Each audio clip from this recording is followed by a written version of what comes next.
दोस्तों, आज शुरुआत करते हैं एक नए वीडियो से, जिसमें कि सबसे पहले हम ये बात समझते हैं कि जो ये डॉलर वर्सेस यूपीआई का गेम क्या है और किस तरीके से डॉलर जो है इंटरनेशनल ट्रेड के सीन में आया।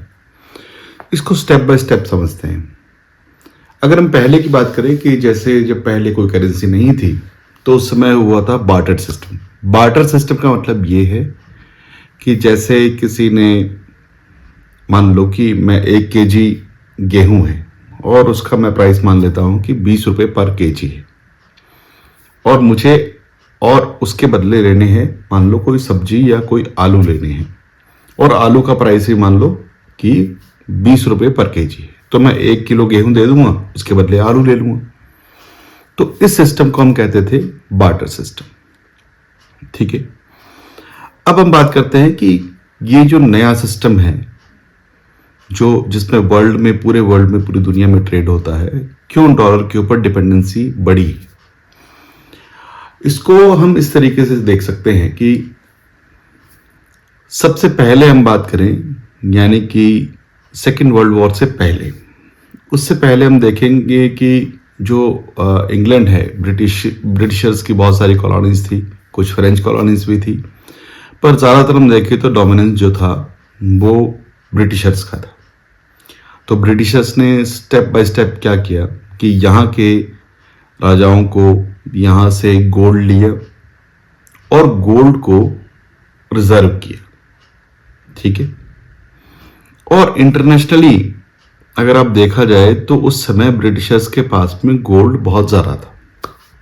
ठीक है, और ब्रिटिशर्स ने तय किया कि गोल्ड को एक वर्ल्ड वाइड ट्रेडिंग करेंसी बनाया जाए, यानी कि जो भी आपका एक्सचेंज होगा वो गोल्ड में होगा। गोल्ड को इसलिए रखा गया क्योंकि गोल्ड एक मेटल ऐसा है जो कि नॉन रिएक्टिव है, यानी कि जिसका टाइम के साथ में कोई डिके नहीं होता। अगर हम लोहे को देखें तो लोहे के जंग लगने के बाद में वो डिके हो जाता है, इसीलिए गोल्ड को रखा। अब कई लोग ये सोच रहे होंगे कि प्लेटिनम को क्यों नहीं रखा।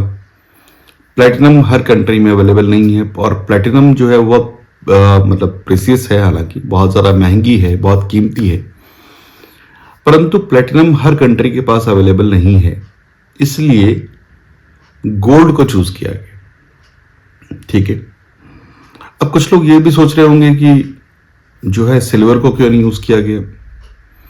देखो, सिल्वर में भी क्या होता है, डिके होता है, एक नंबर बात। दूसरी बात, सिल्वर के जो ज्यादातर रिजर्व अगर हम देखेंगे तो रिजर्व चाइना के अंदर है। ठीक है, और सिल्वर उस समय जो है वो बहुत ही अबेंडेंट था, मतलब कि अगर गोल्ड की तुलना में सिल्वर को देखा जाए तो ज्यादा अवेलेबल है। ठीक है, तो अब आते हैं सेकेंड वर्ल्ड वॉर के बाद। सेकेंड वर्ल्ड वॉर के बाद में जो एक सिस्टम बनाया गया, उस सिस्टम को हम कहते हैं आपका ब्रेटन वुड, एक जो यूएन के अंडर में एक वो बना, और उसमें एक बास्केट बनाई गई कि ये कमोडिटीज का मतलब जो वस्तुएं हैं जिसमें मेजोरिटी गोल्ड को रखा गया, और इनके ऊपर जो है एक डिसाइड किया गया कि ये करेंसी बनाएगी, कि इस करेंसी के बदले में जो है वो वर्ल्ड में ट्रेड होगा। अब बात आती है कि उसमें गोल्ड डोमिनेट था, बट यूएसए ये चाहता था कि मेरा मार्केट बढ़े, तो सबसे पहले तो डीकोलोनाइज किया। आपको पता है कि सेकेंड वर्ल्ड वॉर के बाद में ही मोस्टली जितने भी कंट्रीज थे, जितनी भी ब्रिटिश कॉलोनी थी, वो आज़ाद हुई, नए देश बने। तो अब ये चाहता था कि अमेरिका की मेरा जो व्यापार जो है वो बढ़े। तो इसके लिए यूएस ने जो है वो गोल्ड को सप्रेस करने के लिए 1971 के आसपास क्रूड के बेसिस पे एक करेंसी बनाई, जिसको हम कहते हैं यूएस डॉलर। हालांकि करेंसी तो पहले से ही चल रही थी, बट डॉलर को मजबूत कैसे किया जाए। तो डॉलर को मजबूत एक ही तरीके से किया जा सकता था कि क्यों न जो बेसिक सिस्टम है जो वर्ल्ड वाइड चल रहा था, जिसका बेसिस था गोल्ड, उसको कैसे ना कैसे करके रिप्लेस किया जाए। अब रिप्लेस कैसे कर सकते हैं? रिप्लेस करने का एक ही तरीका है, वो है कि कोई ऐसी कमोडिटी लेकर आओ जो कमोडिटी वर्ल्ड वाइड चलती हो, जिस कमोडिटी की हर कंट्री में जरूरत हो और जो जरूरत बनी रहे हमेशा के लिए, और वो है एनर्जी। और एनर्जी का जो मेन सोर्स है वो है ऑयल। तो इसीलिए सबसे ज्यादा ऑयल प्रोडक्शन उस समय यूएस करता था।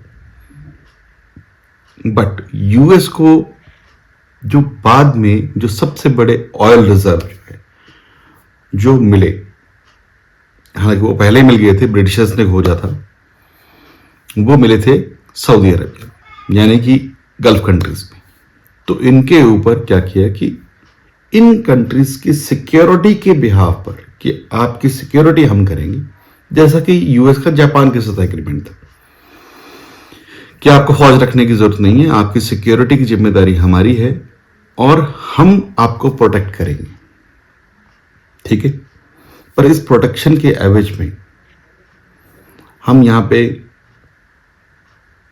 एक सिस्टम लेके आएंगे और वो सिस्टम होगा कि हमारा आपका जो भी क्रूड ऑयल पूरी दुनिया में बिकेगा वो डॉलर में बिकेगा। ठीक है, तो इस स्थिति में क्या हुआ कि हर एक कंट्री को, जिस भी कंट्री को ऑयल चाहिए, तो ऑयल के लिए वो सऊदी के पास आएगा या यूएसए के पास आएगा। ठीक है, और जब यूएसए के पास में आएगा, सऊदी के पास में आएगा, तो उसे ऑयल खरीदने के लिए डॉलर चाहिए। अब डॉलर कौन छाप के देगा? तो यूएस ने डॉलर को प्रिंट करना स्टार्ट किया और यहीं से शुरुआत होती है यूएस डॉलर की हेज मनी, यानी कि डॉलर का एक सॉफ्ट इंपीरियलिज्म जिसे कहते हैं हम, साम्राज्यवाद। अब इससे हुआ क्या कि क्यों यूएस इस सिस्टम को लागू कर सका, इसके पीछे का रीजन भी जानना हमें बहुत जरूरी है कि क्यों यूरोप के देश भी इस चीज को मान गए। तो इसके पीछे का एक बहुत छोटा सा रीजन है। वो रीजन ये है कि जब यूएस ने डॉलर को इंप्लीमेंट किया, यानी कि डॉलर को क्रूड ऑयल बेस्ड करेंसी जो है वो डिक्लेयर किया, तो सबसे पहले इंश्योर किया था यूरोपियन कंट्रीज को कि कुछ रोग स्टेट है। रोग स्टेट का मतलब ये हुआ कि जैसे रशिया मान लें हम, उस समय जो इनके कैपिटलिज्म के खिलाफ था, तो रशिया से यूरोप को बचाने के लिए जो है यूएस ने ये कहा कि हम आपको प्रोटेक्ट करेंगे। ठीक है, नाटो बना करके। दूसरी बात, इनमें से जो रोग स्टेट है उनका पैसा हमें कंट्रोल करना है। तो ये कंट्रोल कैसे हो सकता है कि जब हम एक कॉमन करेंसी लाएं और वो करेंसी जो है वो क्रूड ऑयल बेस्ड हो। इससे होगा क्या? इससे ये होगा कि पूरी दुनिया का व्यापार जो है वो डॉलर में स्टार्ट हो जाएगा, एक सिंगल करेंसी में होगा। और जैसे सिंगल करेंसी में होगा तो हम किसी भी कंट्री को वर्ल्ड वाइड क्या कर सकते हैं, हम कंट्रोल कर सकते हैं और इस तरीके से हम कैपिटलिज्म को बढ़ावा भी देंगे। ठीक है, और यहां से स्टार्ट होती है स्विफ्ट पेमेंट सिस्टम की स्कीम। अब स्विफ्ट पेमेंट सिस्टम है क्या, इसको समझते हैं।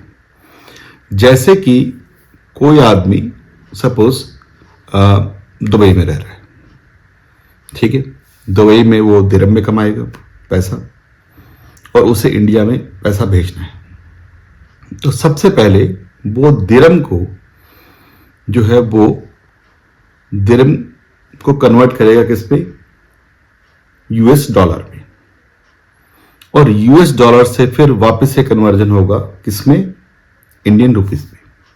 अब जो दुबई के अंदर जो बैंक है उसका अकाउंट होना चाहिए कहां पर, आपका यूएसए के किसी बैंक में। ठीक है, सपोज वो बैंक है आपका ए, और सपोज इंडिया के जो बैंक है, जो नेशनल बैंक है, जो मेनली जो कंट्रोल करता है जैसे कि आरबीआई है, उसका भी अकाउंट जो है वो यूएस में होना चाहिए, वहां के किसी बैंक में। तो वो सपोज बैंक है बी, तो उसने दुबई वाले ने दिरहम में पेमेंट किया किसको? बैंक ए को, जो कि यूएस में है।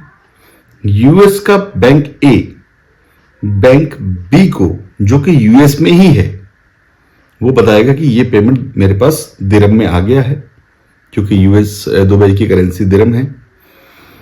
और बी से फिर वो पेमेंट जो है वो ट्रांसफर होगा किसमें? आपके आरबीआई में, ठीक है, जो कि इंडियन रुपीज में कन्वर्ट करके देगा ना। यानी कि आप डायरेक्टली दिरहम को कन्वर्ट नहीं कर सकते किसमें? रुपीज में। इस पूरे प्रोसेस में 3 से 4 दिन लगते हैं। इसमें एक और चीज है, वो है यूएस का कमीशन। इस पूरे ट्रांजैक्शन में यूएस जो है वो अपना कमीशन भी काटता है, जिसे ट्रांजैक्शनल कमीशन कहते हैं, ठीक है। तो इससे भी उसको फायदा होता है, इससे भी डॉलर की हेज मनी जो है वो बरकरार रहती है। इस चीज को काउंटर करने के लिए चाइना ने सबसे पहले जो है वो कैसे ना कैसे करके इस स्विफ्ट पेमेंट सिस्टम को जो है वो डोमिनेट करने को स्टार्ट किया। अब स्विफ्ट पेमेंट सिस्टम को कैसे आप डोमिनेट कर सकते हो? कि आप मैक्सिमम कंट्रीज से आप अपनी करेंसी में व्यापार करें। एक तो ऑप्शन ये है। अगर हम आज की स्थिति देखें तो आज जो ब्रिक्स कंट्रीज हैं, जिससे डोनाल्ड ट्रंप को यानी कि यूएसए को सबसे बड़ा खतरा है, वो है डी डॉलराइजेशन का। यानी कि आज के दिन अगर हम देखें तो आज के दिन 71 कंट्रीज जो है वो अपनी ही लोकल करेंसी में, जिसमें कि मेजॉरिटी जो उन्होंने जो व्यापार किया है वो युआन में किया है, ठीक है, जो कि चाइना की करेंसी है, ठीक है। तो इसका मतलब यह हुआ कि जब मोस्टली कंट्रीज अपने लोकल एक पेमेंट सिस्टम को प्रपोज करेगी तो इससे डॉलर के ऊपर डिपेंडेंसी क्या होगी? कम होगी। और डॉलर के ऊपर जैसे ही डिपेंडेंसी कम होगी वैसे ही डॉलर में डिक्लाइन होगा। और इसी बात के डर से डोनाल्ड ट्रंप ने डॉलर की हेजमनी को कायम करने के लिए, क्योंकि इसमें सबसे बड़ा जो फैक्टर था वो था सऊदी अरबिया।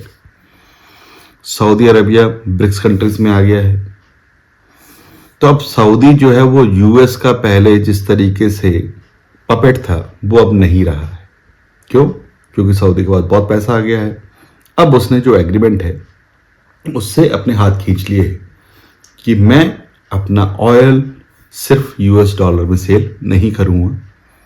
किस में करूंगा? मैं युआन में भी कर सकता हूं, मैं रूबल में भी कर सकता हूं, मैं दूसरे किसी भी और पेमेंट सिस्टम के थ्रू भी कर सकता हूं। यही सबसे बड़ा चैलेंजिंग जो है वो पॉइंट था, और इसीलिए वेनेजुएला के ऊपर जो है अटैक किया गया।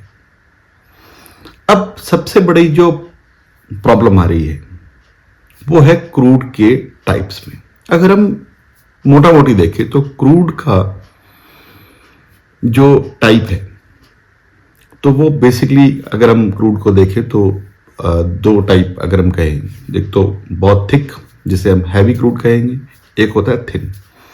यूएस जो है वो जो प्रोडक्शन करता है उसका जो मीडियम रेंज का क्रूड ऑयल है, और जो वेनेजुएला के अंदर जो रिजर्व है, जिसे हम कहते हैं कि जो पूरे वर्ल्ड के सबसे बड़े रिजर्व्स हैं, वो बहुत ही थिक क्रूड ऑयल है, यानी कि उसको कन्वर्ट करने में ही बहुत टाइम लगेगा। इसलिए वेनेजुएला का क्रूड यूएस कंपनियां अगर उसे जो रिफाइनरी में एक्सट्रैक्ट करती है और फिर इसे सेल करती है तो इट विल टेक टाइम, क्योंकि अभी उनके पास में वो पूरा का पूरा सप्लाई चेन इस्टेब्लिश नहीं है। उसको कन्वर्ट करने के लिए कुछ लिमिटेड कंट्रीज हैं पूरे वर्ल्ड वाइड जिनके पास रिफाइनरी है जो इतने हार्ड या थिक या हम कहें ज़्यादा डेंसिटी वाले। ज़्यादा डेंसिटी का मतलब ये है कि उसमें कार्बन कंटेंट भी ज़्यादा होता है और सल्फर कंटेंट भी ज़्यादा होता है, उसे हम ज़्यादा डेंसिटी। जिसे सल्फर कंटेंट ज़्यादा होने से उसका जो टेस्ट है, या जिसे हम कहते हैं थोड़ा वो खट्टा हो जाता है या कड़वा हो जाता है, ठीक है। और यूएस की जो मेन मशीनरी है, यानी कि जो यूएस ऑयल प्रोड्यूस करता है, उस प्रोडक्शन का मेजॉरिटी कंजम्पशन भी यूएस खुद ही कर लेता है, कि यूएस के मार्केट का जो मेन कंजम्पशन है वो बहुत ज़्यादा है, ठीक है। तो यहां पे अगर हम पूरे सिनेरियो को देखें तो यहां पे एक सिनेरियो उभर के आ रहा है, वो ये है कि किस तरीके से डी डॉलराइजेशन शुरू हो चुका है और किस तरीके से यूएस हेजमनी अब जो उसका डिक्लाइन स्टार्ट हो गया है। यहां पे इंडिया ने भी एक रोल प्ले किया है और वो है इंडियन यूपीआई सिस्टम। अभी आपने देखा होगा कि यूरोप और यूरोपियन यूनियन में फ्रांस ने यूपीआई सिस्टम को अडॉप्ट किया है। इसके साथ अगर आप देखें तो सिंगापुर, हमारे जो साउथ ईस्टर्न पार्ट है, इसमें जो नीचे वाले जो कंट्रीज हैं, सिंगापुर, मलेशिया, वियतनाम, यहाँ पे इनकी लोकल करेंसीज में यूपीआई सिस्टम को अडॉप्ट कर लिया है। अब आप देखें कि अगर, क्योंकि ये बहुत ही एक अच्छा सिस्टम है, इसमें रियल टाइम में मनी ट्रांसफ़र होता है, इसमें कोई डिले नहीं होता, तो इस तरीके से अगर लोकल एक सिस्टम जो मेजॉरिटी कंट्रीज हैं, जो यूएस से परे हैं, जो ये चाहते हैं कि हमारी डॉलर पे डिपेंडेंसी क्या हो, कम हो, तो वो अगर अडॉप्ट कर लेती है तो यूएस डॉलर की कोई कीमत नहीं रह जाएगी, ठीक है। तो दोस्तों, ये इंफॉर्मेशन आपको किस तरीके से लगी, कैसी लगी, आप कमेंट ज़रूर करिए ताकि मैं इस तरीके की वीडियो और बनाता रहूं, ठीक है। ओके, जय हिंद, जय भारत।